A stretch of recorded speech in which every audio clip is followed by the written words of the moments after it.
In this last section of your book asks the big questions. What questions remain in physics that need to be answered? Now, there are many, many, many questions that your book doesn't address, but your book deals with a few from the largest scales, the universe as a whole, to intermediate scales, things that you and I would experience or are interested in on our scale of the universe, and then the microscopic or the very small. So let's look at those three, break them up. And your book talks about them briefly, as will I, these questions that your book lists. So the first one is the universe open or closed? Now, it doesn't mean the universe is like a store where it's closed on certain hours or open on certain hours. It has to do with the shape of the universe. So the universe on the biggest scales, the question is it infinite or isn't it? So if you travel in a spaceship out in one direction and just keep on going in that direction, will you keep on going forever in that direction? Or will you actually come up from behind and get back to the same location where you started? That seems odd that going all the way to the right, you actually come back from the left. But that's how the Earth works, right? You can keep on walking east forever. Imagine the Earth is a solid body, you don't have to worry about any oceans. You get on an airplane, you fly east from New York. Keep on flying east, you fly east, you fly east, you fly east, you fly around the world, and you can land back at New York. So without actually having changed direction, you can actually come back to your starting point. That is a closed system. Maybe the universe is closed on the largest scales, where keep on going in any direction, eventually you come back to your starting point. That means the universe would be finite, not infinite in extent. It could be very, very, very, very, very big, but finite. Alternatively, the universe could be open, which could be a flat sheet of paper that extends forever, for a two-dimensional example, or an area where the universe actually stretches out in odd ways. So an infinite universe. We don't know. The visible universe is only a small part of the entire universe, and we don't yet know the shape of the entire universe. We know that it is very close to being in between these 2 points, meaning flat. So between open and closed, there is an expression called a flat universe. And right now, that's what the data points to, that the universe is flat, at least on the scales where we can see.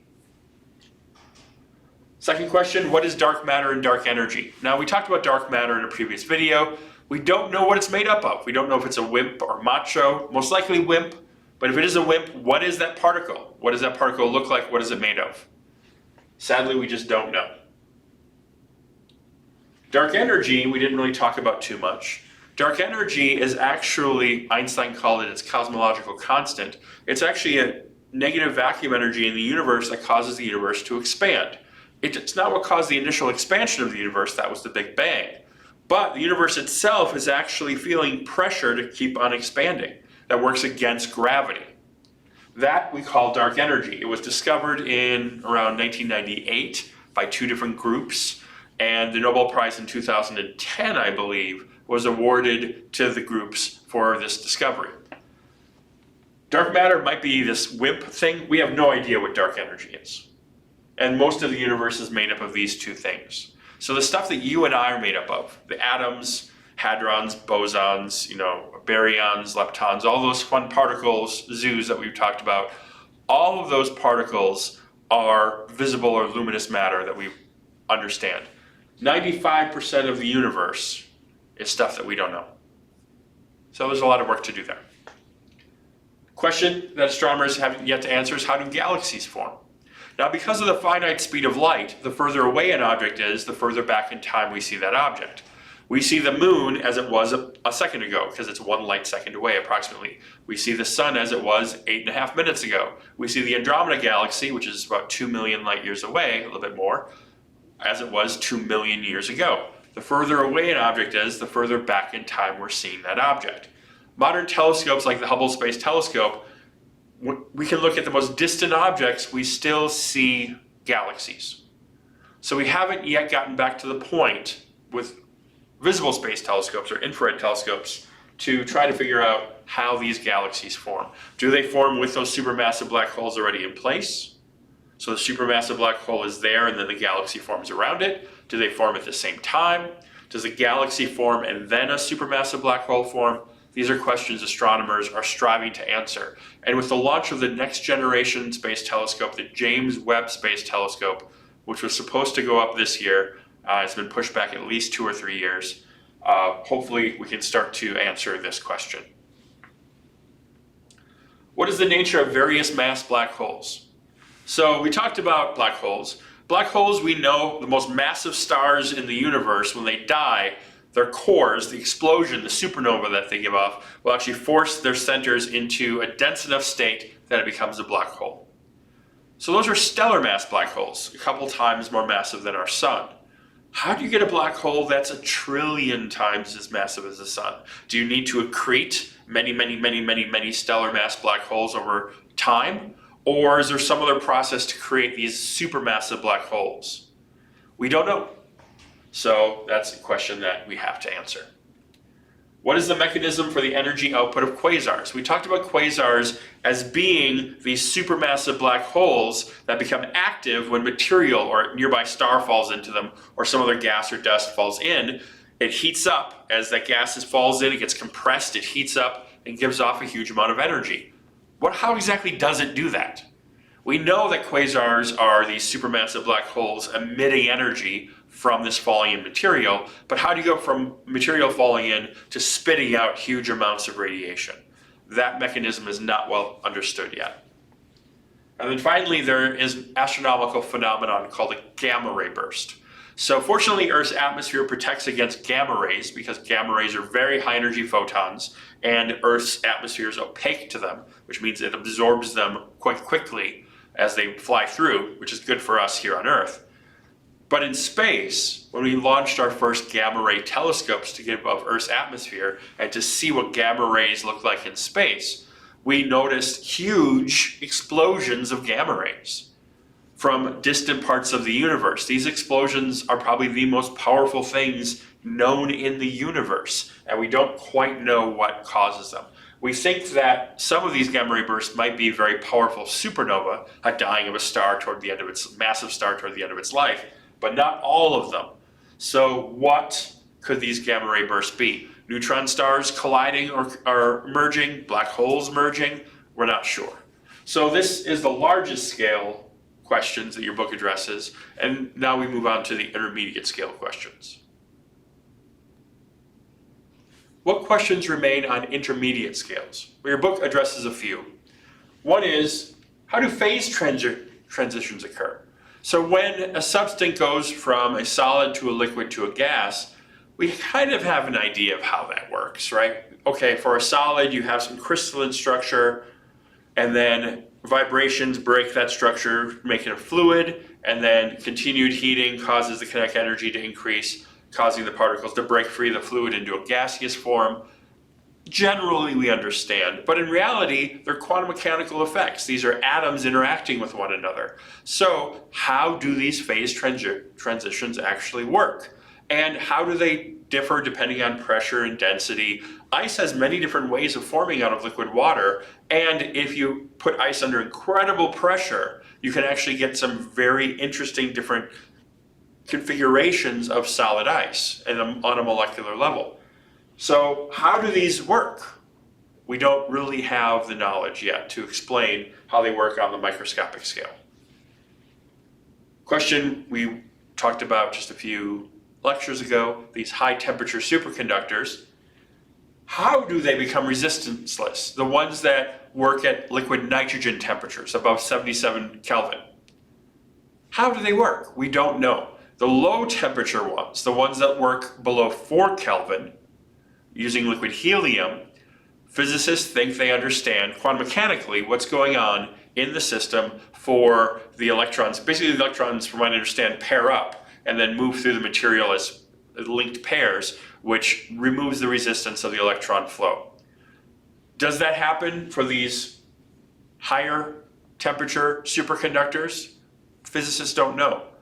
If we can crack that, if we can figure out why these things become resistanceless at 100 Kelvin, 120 Kelvin, maybe then we can put together materials where that phenomenon will occur at higher temperatures, maybe at room temperature or even higher. That would be a phenomenal breakthrough. What are the magnetic effects of materials we don't understand? Or how do they work? An example would be domains. We talked a little bit about domains, we talked about magnetic fields. So in an iron, block of iron is magnetic, it's a magnetic material, ferromagnetic. However, iron has all the magnetic domains aligned fairly randomly, and the domains are about the size of a grain of rice. So that's why a block of iron, if you just hold iron in your hand, is not strongly magnetic, because all those domains, which are just adjacent magnetic moments lined up next to each other, are randomly assigned, canceling one another out. When you place that iron in an external magnetic field, like an electromagnet, you realign those domains in some fashion. You increase the domain strength that are in the direction of the magnetic field, the external magnetic field. You decrease the domains that are opposing that magnetic field, making the iron more magnetic, increasing its magnetic strength. That's basically how electromagnets work. Why do domains have the sizes that they have? Why in some metals are domains much larger, and in some metals they're much smaller? Why? What controls the alignment of a domain? How can domains be flipped? How can they be associated with their neighbors? So there's still a lot of work that needs to be done understanding these magnetic properties of these materials at these microscopic scales. And finally, some questions that remain on the smallest of scales. First one, are quarks and leptons, these fundamental particles we learned about that make up baryons, that make up protons, neutrons, that make up electrons and neutrinos, are they fundamental, or is there a substructure to them as well? Because for a while we thought protons and neutrons were fundamental, until we learned that they weren't. Now, it doesn't appear that there's a substructure so far, but maybe we need more powerful particle accelerators to investigate the internal structure of quarks and leptons. Maybe there is no internal structure. We don't know. Why do leptons have integer charge while quarks have fractional charge, right? The electron has a charge of -1e. A positron has a charge of 1e. Taus and muons have charges also of minus and plus 1e, depending on if you're talking about the normal matter or the antimatter particle. Neutrinos are 0. Why are quarks 1/3, plus or minus 1/3, or plus or minus 2/3? Why do they have fractional charge? Also, why don't you see quarks on their own when you can see leptons on their own? Why do quarks have to come in pairs? Why do they have to be color neutral? Where you have to have a red, blue, and a green quark, or a red and an anti-red, or a blue and an anti-blue, or a green and an anti-green? Why do quarks come in these collections, whereas leptons do not? You have a single electron, or a single electron neutrino, etc. Why are there 3 families of quarks and leptons? Right, leptons have the electron and electron neutrino, the muon and muon neutrino, the tau and tau neutrino. Quarks have the up-down quark pair, the top-bottom quark pair, and the strange and charmed quark pair. Why those 3 families? It's 3. What's so fundamental about 3? And why do they both have 3 families? Are all forces truly unified under certain circumstances? We talk about this theory of everything that we're trying to find to explain how the universe behaved just after its formation, when things were so hot and so dense that all 4 fundamental forces of the universe acted together before gravity split out first. And then you had the grand unified theory, where you talk about the nuclear strong force, nuclear weak force, and electromagnetic force acting as one. And then the strong force broke off. And then we have the electroweak theory, which we actually have, talking about how the weak force and the electromagnetic force work together. But maybe there isn't a theory of everything. Maybe gravity never unified. I mean, that's the proposal, but we still haven't found a theory of everything. But maybe the reason we haven't found it is because it's not there. Are there other fundamental forces? We talked about 4, and how those 4 broke off from this theory of everything, this universal force, as the universe cooled. First gravity broke off, then the nuclear strong force broke off, and then the weak force broke off, and the electromagnetic force split. Maybe there's another force coming. Maybe the universe, as it ages, another force will break off. Or maybe there's some other fundamental force that we just don't see because it doesn't interact on matter on the level where we can actually detect it. At least not yet. We don't know. Are protons stable? Current theory states that they should decay. The half-life, I think 10 to the 32nd years or so. I'm not sure of that exact number. It's a very, very large number.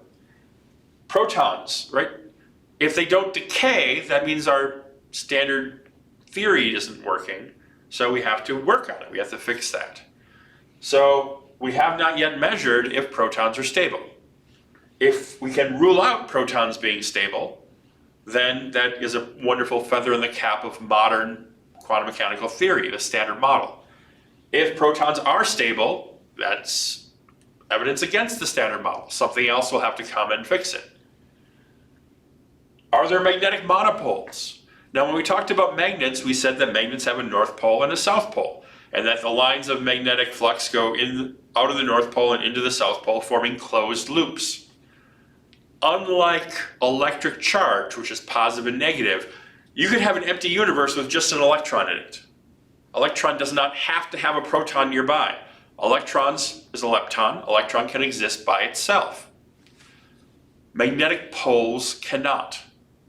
At least not according to some theories. You cannot just have a magnetic north pole or a monopole, a pole by itself, or just a magnetic south pole. They always occur in pairs, at least they have so far. So if you discover that magnetic monopoles exist, if some experiment discovers that, then that is, again, testing between these theories of how fundamental particles work. And finally, last question I'll address here, do neutrinos have mass? Neutrinos are leptons. There are three flavors, electron neutrino, muon neutrino, and tau neutrino, and there's evidence that neutrinos can actually jump between flavors. An electron neutrino can become a tau neutrino, or a tau neutrino can become an electron neutrino, or a muon neutrino, and so on. Does that mean it has mass? There was a supernova that went off in a nearby galaxy called the Large Magellanic Cloud, and we saw it for the first time in 1987. The star that went supernova, we saw it get brighter. It got very, very bright in the night sky, outshone most of the stars in that galaxy. We detected neutrinos from that supernova explosion just days later. It's 50,000 light years away, that star, or about 50,000 light years away. That means it took light 50,000 years to reach us, and it took the neutrinos 50,000 years plus a few days. So they were right on the heels of those photons. Now remember that particles with mass can't travel at the speed of light, but these neutrinos almost did, which means that they have a very, very, very, very, very low mass. Or perhaps they are massless, they were traveling at the speed of light, and they were just produced a few days later. Unlikely, but that's still a question. What are the masses of these particles? So that basically ends the book. We've gone through the entire 34 chapters, ending with these questions that remain for physicists. So I want to thank you for sticking with this entire class for the course of the semester. I hope these lectures were useful. I hope the homework and the exams were fair. Please contact me if you have any questions, and I am absolutely happy to be done, as I'm sure you are as well. And please share these videos with any friends who are going through physics courses who you feel might benefit from them.